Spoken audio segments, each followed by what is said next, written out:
हाँ जी, नमस्कार दोस्तों। स्वागत है आप सभी का Ajju education live YouTube channel पे। जिसने अभी तक चैनल को सब्सक्राइब नहीं किया, जल्दी इस चैनल को सब्सक्राइब कर लीजिए, साथ में वाली जो बेल आइकन का बटन, जिससे कि आने वाले वीडियो के बारे में आप सभी को पता चल सके सबसे पहले। तो दोस्तों, हम इस वीडियो में बात करेंगे ऑब्जेक्टिव टाइप क्वेश्चनों के बारे में, जो कि फीटर थ्योरी से संबंधित हैं। यानी फीटर थ्योरी का एक चैप्टर आता है जिसका नाम है शीट मेटल वर्किंग। तो इससे पहले बहुत सारे चैप्टर मैंने अपडेट किए हैं। इसी वीडियो के डिस्क्रिप्शन में प्लेलिस्ट का लिंक दिया गया, वहाँ से आप कवर कर लीजिए। आपके लिए हर एग्जाम में फ़ायदेमंद साबित होंगे और आगे जितने भी उसमें बचे हुए टॉपिक वो भी अपडेट कर दिए जाएंगे। तो इस वीडियो के अंत तक जरूर बने रहिएगा, आपको जरूर अच्छा लगेगा और आपके काम भी आएगा। यानी शीट मेटल कार्य है, ये हमारा टॉपिक का नेम है। शीट मेटल वर्किंग बोलते हैं जिसको इंग्लिश में हम। तो इससे संबंधित जितने भी क्वेश्चंस एग्जाम में पूछे जाते हैं, चाहे कोई भी वैकेंसी आ जाए फीटर थ्योरी के बेस के ऊपर, फीटर ट्रेड पे, तो उनके लिए इंपॉर्टेंट साबित होंगे। ये वही क्वेश्चन है जो एग्ज़ाम में आते हैं, इनके अलावा क्वेश्चन नहीं आएंगे, ये मेरी गारंटी है। क्योंकि थोड़ा ध्यान से सुनोगे तो, क्योंकि मैं हर क्वेश्चन को गहराई से समझाता हूँ। यानी एक क्वेश्चन से ही 5-6 क्वेश्चन बन सकते हैं। चलिए शुरुआत करते हैं। तो हमारा पहला क्वेश्चन है, शीट मेटल की मोटाई। शीट मेटल की जो मोटाई होती है या नंबरों की एक श्रेणी द्वारा प्रकट की जाती है, तो इसे क्या कहा जाता है? नंबर साइज, गेज, मानक साइल या उपरोक्त में से कोई नहीं। कौन सा आंसर होगा, जल्दी से बताइए। शीट मेटल की मोटाई नंबरों की एक श्रेणी द्वारा प्रकट की जाती है, तो इसे क्या कहा जाता है दोस्तों? तो इसका राइट आंसर हो जाएगा बी, यानी गेज। यानी शीट मेटल की मोटाई नंबरों की एक श्रेणी द्वारा प्रकट की जाती है, जिसे गेज कहा जाता है। और गेज इस्पात के एक गोल पहिए के आकार की होती है, जिसकी परिधि पर साधारणतः 37 खांचे कटे होते हैं। कितने खांचे होते हैं? 37 खांचे कटे होते हैं। और इन खांचों पर 0 से 36 तक नंबर खुदे होते हैं। 0 से 36 नंबर खुदे होते हैं। समझे आगे होगा उसी को। और ये SWG यानी स्टैंडर्ड वायर गेज, यानी SWG या IWG नंबर कहलाते हैं। समझे आगे होगा आपसी को। यानी किसकी बात की जा रही है यहाँ पे? SWG की, जो गेज टाइप से होता है, गोल होता है, जिसमें खांचे कट्टे होते हैं इस टाइप से, अलग अलग यहाँ पे अलग अलग मान के, 0 से लेके 36, यानी कितने हो गए टोटल? 37। तो इसलिए आपको ध्यान रखना है। नेक्स्ट हमारे क्वेश्चन है 2 नंबर। अब बात आती है, बेंट स्निप का प्रयोग किया जाता है बर्र निकालने के लिए, सीट पर सुराग बनाने के लिए, सीट को मोड़ने के लिए, या वक्र लाइनों के साथ साथ सीट को काटने के लिए। कौन सा आंसर होगा, जल्दी से बताइए। बेंट स्निप का प्रयोग कब किया जाता है? इंपॉर्टेंट है। तो दोस्तों इसका राइट आंसर हो जाएगा डी, यानी बेंट स्निप का प्रयोग वक्र लाइनों के साथ साथ सीट को काटने के लिए प्रयोग किया जाता है। और वर्तीय कट बनाने के लिए इन स्निपों के ब्लेड गोलाई में बने होते हैं। और शीट मेटल में इनका प्रयोग बेलनाकार या शंक्वाकार कार्य की ट्रिमिंग के लिए किया जाता है दोस्तों। नेक्स्ट हमारा क्वेश्चन है 3 नंबर। अब बात आती है, शीट मेटल कार्य में हैंड ग्रूवर को प्रयोग में लाने का निम्नलिखित में से कौन सा उद्देश्य होता है? खांचा सीम को लॉक करना, सीट पर चोट मारना, या खांचा सीम को अनलॉक करना, या सीट को स्थिति में पकड़ना। कौन सा आंसर होगा, जल्दी से बताइए। शीट मेटल कार्य में हैंड ग्रूवर को प्रयोग में लाने का निम्नलिखित में से कौन सा उद्देश्य है? तो इसका राइट आंसर हो जाएगा ए। इसका मतलब शीट मेटल कार्य में हैंड ग्रूवर का प्रयोग खांचा सीम को लॉक करने में प्रयोग में लिया जाता है। और हैंड ग्रूवर का प्रयोग है वो किसी भी सीम पर ग्रूव बनाने और उसे चपटा करने के लिए किया जाता है दोस्तों, ये भी याद रखना है आपको। और पहले सिरों पर खांचा बनाए, तब बाकी के सीम को समाप्त किया जाता है। नेक्स्ट हमारा क्वेश्चन है 4 नंबर। मेलेट को किस धातु से या पदार्थ से बनाया जाता है? लेड, ब्रास, कठोर लकड़ी, या डलवा लोहा। इंपॉर्टेंट क्वेश्चन है, कई बार एग्जाम से पूछा गया है ये मेलेट का। समझिए आ जाएगा अपने आप, जल्दी से बताइए। तो सिंपल सा क्वेश्चन है, मेलेट। मेलेट किसको बोलते हैं? जो एक हथौड़ा होता है लकड़ी का। तो मतलब किससे बनाया जाता है? कठोर लकड़ी से। इसका उपयोग हमेशा पतली प्रकार की जो चादरें होती है उनको पीटने के लिए किया जाता है। नेक्स्ट हमारा क्वेश्चन है 5 नंबर। अब बात आती है, कॉपर और ब्रास की सीटें होती है, कठोर और भंगूर, आघातवर्धीय और तन्य। आघातवर्धीय क्या होता है? यानी चद्दर। किसी भी धातु को पीट कर हम चद्दर बना सकते हैं, वो आघातवर्धनीय गुण होता है उसमें। तन्यता का गुण कौन सा होता है? यानी वह धातु जिसमें से हम तार खींच सकते हैं या तार बना सकते हैं, तो उसको तन्य बोला जाता है। या आघातवर्धनीय और भंगूर, या कठोर और तन्य। कौन सा आंसर होगा, जल्दी से बताइए। कॉपर और ब्रास की सीटें होती हैं, किस टाइप की होती है? तो दोस्तों इसका राइट आंसर हो जाएगा बी, मतलब आघातवर्धनीय होती है और तन्यशील भी होती है। यानी कॉपर सीटें ठंडे सेल्ड और गर्म सेल्ड सीटों के रूप में बनाई जाती है और यह लाल रंग की अधिक आघातवर्धनीय तथा मुलायम होती है। चादर को कोई भी आकार दिया जा सकता है। पीतल पीले रंग की, तांबे तथा जस्ते की मिश्र धातु होती है, ये तो पता ही है आपको, जिसको ब्रास बोलते हैं। यह तांबे और जस्ते की मिश्र धातु होती है और तांबे से कुछ कठोर होता है। इसका प्रयोग रसोई के बर्तन वगैरह बनाने में, लैंप, सजावटी सामान, बिजली के बहुत सारे जो टर्मिनल्स वगैरह हैं वो भी बनाए जाते हैं। नेक्स्ट हमारे क्वेश्चन है दोस्तों 6 नंबर। अब बात आती है छत निर्माण के लिए निम्नलिखित में से कौन सा जोड़ प्रयोग किया जाता है? लेप जोड़, बट जोड़, कब्जेदार जोड़ जिसको हिंजेड जॉइंट बोलते हैं, या दोहरा खांचा सिम जोड़। बताइए कौन सा आंसर होगा। छत निर्माण के लिए बात की गई, यहाँ पे कौन सा जोड़ प्रयोग में लिया जाता है? तो दोस्तों इसका राइट आंसर हो जाएगा डी, दोहरा खांचा सिम जोड़, यानी डबल ग्रूड सीम जोड़ बोल सकते हैं, या जॉइंट बोला जाता है इसको। DOUBLE, डबल ग्रूड सीम और जॉइंट। समझे आगे होगा उसी को, यानी इसको इंग्लिश में बोला जाता है। नेक्स्ट हमारा क्वेश्चन है दोस्तों 7 नंबर। निम्नलिखित में से किस टूल का प्रयोग पंच के लिए सुराग के चारों ओर धातु को चपटा करने के लिए किया जाता है? बॉल पिन हथौड़ा, रिवेटिंग हथौड़ा, सेटिंग हथौड़ा, या सलेज हथौड़ा? जल्दी से बताइए, इंपॉर्टेंट क्वेश्चन है ये भी।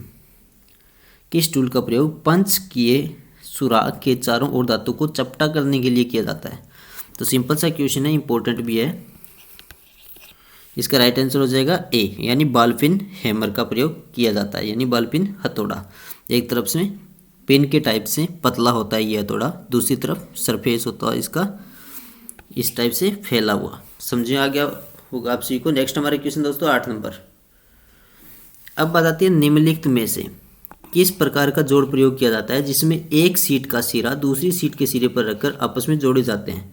इसको लेप जॉइंट बोलते हैं, या ग्रूड सीम जॉइंट बोलते हैं, या बट जॉइंट बोलते हैं, या लेक्ड सीम जॉइंट बोलते हैं, लॉक्ड सीम जॉइंट। बताइए कौन सा आंसर होगा। निम्न में से किस प्रकार का जोड़ प्रयोग किया जाता है जिसमें एक सीट का सिरा दूसरी सीट के सिरे पर रखकर आपस में जोड़े जाते हैं? तो सिंपल सा क्वेश्चन है, इसको लेप जॉइंट बोला जाता है। क्या बोला जाता है इसको? लेप जोड़ हिंदी में बोल सकते हैं। तो लेप जोड़ का प्रयोग एक सीट का सिरा दूसरी सीट के सिर के ऊपर रखकर आपस में जोड़े जाते हैं। मतलब एक सीट ऐसी होगी और जो दूसरी सीट होगी तो उसको उसके ऊपर रखा जाता है, फिर यहाँ पे जॉइंट लगाया जाता है। इस चीज़ को बोलते हैं लेप जॉइंट। समझे आगे होगा उसी को। नेक्स्ट हमारा क्वेश्चन है दोस्तों 9 नंबर। अब बात आती है सीट मेटल कार्य केवल धातु की सीटों पर किया जाता है जिन्हें बनाया जाता है फोर्ज करके, रोल करके, कास्ट करके, या इनमें से कोई नहीं। बताइए कौन सा आंसर होगा। सीट मेटल कार्य केवल धातु की सीटों पर किया जाता है जिन्हें बनाया जाता है। तो दोस्तों इसका राइट आंसर हो जाएगा बी, यानी रोल करके बनाया जाता है।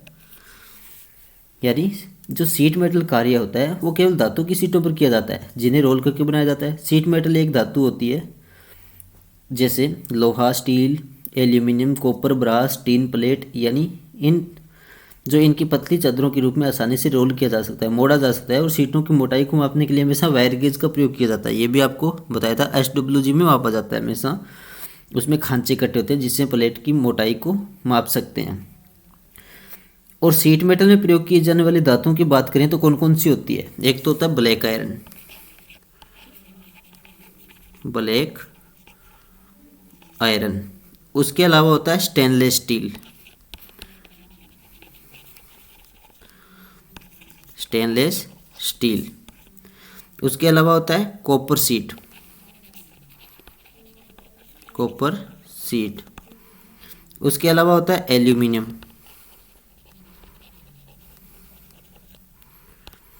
उसके अलावा होता है दोस्तों टीन कोटेड सीट और लेड, यानी टीन कोटेड सीट। तो ये भी क्या होती है? धातु होती है जिनका उपयोग किया जाता है हमेशा सीट मेटल कार्य में। नेक्स्ट हमारा क्वेश्चन है दोस्तों 10 नंबर। अब बात आती है एल्यूमिनियम की शीटों का प्रयोग में लाने का निम्नलिखित में से कौन सा सामान्य कारण है। क्या ये हल्कापन होता है यानी लाइटनेस, या ब्राइटनेस जिसको चमकीलापन बोलते हैं, या डुलनेस, या डार्कनेस। किस वजह से इसका प्रयोग किया जाता है दोस्तों? तो सिंपल सा क्वेश्चन है, ए हो जाएगा इसका राइट आंसर, हल्कापन, क्योंकि ये हल्की होती है। नेक्स्ट हमारा क्वेश्चन है 11 नंबर।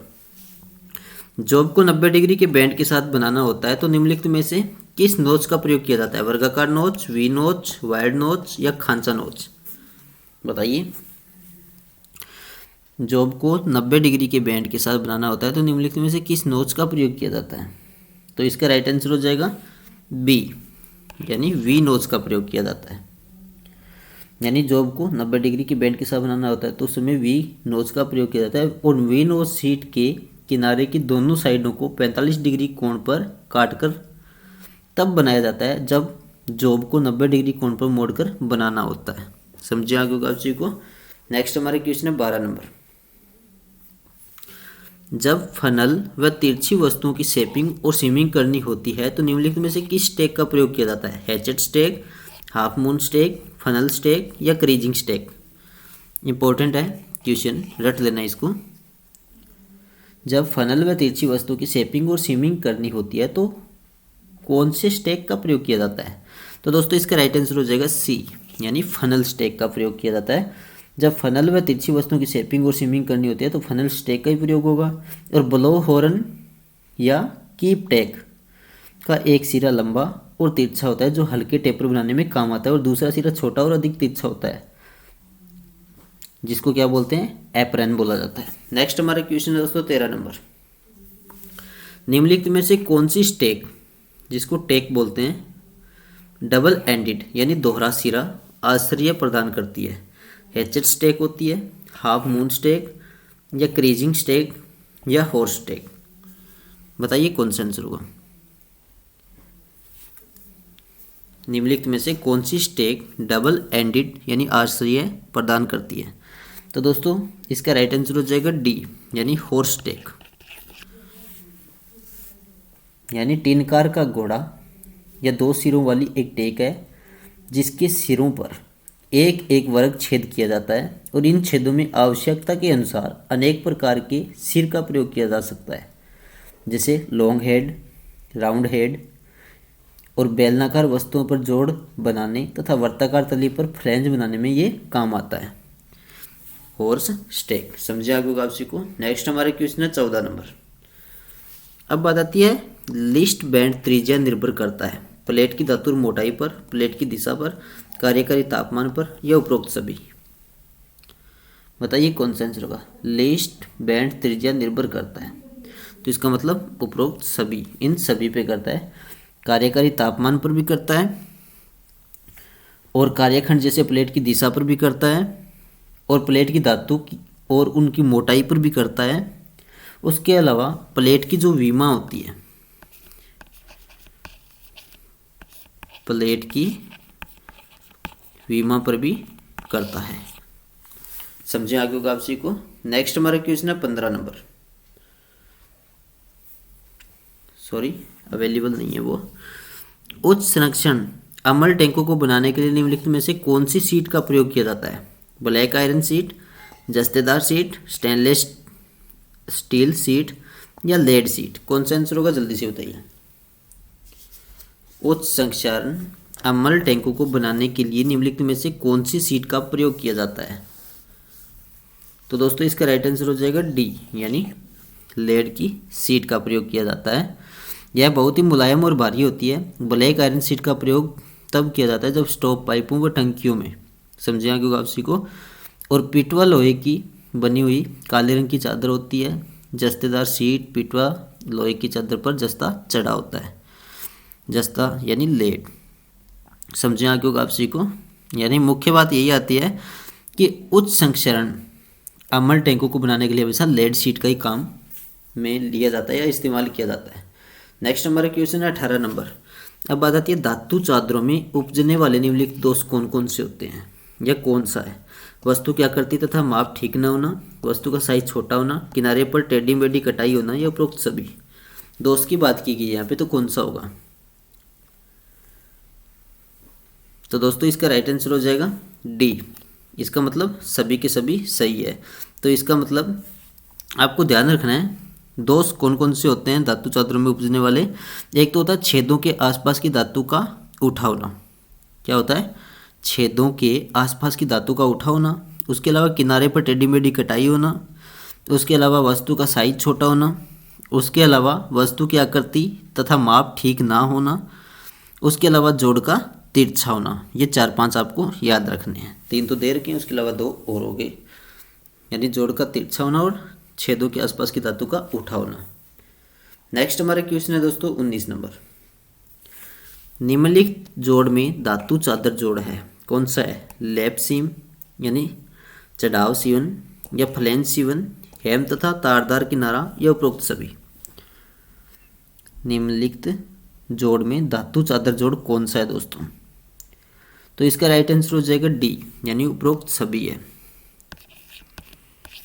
अब थोड़ा ध्यान से सुनिएगा, समझे आ जाएगा। धातु चादर जोड़ कौन कौन से होते हैं? एक तो हो गया कैप जॉइंट, कैप जॉइंट, समझे आगे होगा उसी को, यानी कैप जॉइंट हो गया। एक हो गया एंगुलर जॉइंट, एंगुलर जॉइंट। उसके अलावा एक होता है कप और सर्कुलर जॉइंट, कप और सर्कुलर जॉइंट। उसके अलावा होता है फ्लैंजेड सीम, फ्लैंजेड सीम। उसके अलावा होता है हेम। उसके अलावा एक होता है लैप सीम। यानी ये 5 आपको याद रखने हैं। 1 2 3 4 5 6, सॉरी 6 आपको याद रखने हैं धातु चादर जोड़। कौन कौन सा? Cap joint, angular joint, cup और सर्कुलर जॉइंट हो गया, फ्लैंजेड सीम हो गया, और हेम हो गया, और लैप सीम हो गया। समझे आगे होगा आप सी को। इन 6 के नाम याद रखना, कई बार एग्जाम्स में पूछ लिया जाता है इनको। नेक्स्ट हमारा क्वेश्चन है 20 नंबर। अब बात आती है अनुप्रस्थ काट के आधार पर वर्गीकृत रेती नहीं है, कौन सी नहीं है? कोर्स रेती, त्रिकोणीय, वर्गीय, या अर्धगोल रेती। कौन सी रेती नहीं है दोस्तों अनुप्रस्थ काट के आधार पर? तो इसका राइट आंसर हो जाएगा ए, यानी कोर्स रेती नहीं है। तो इसका मतलब कौन कौन सी रेती होती है?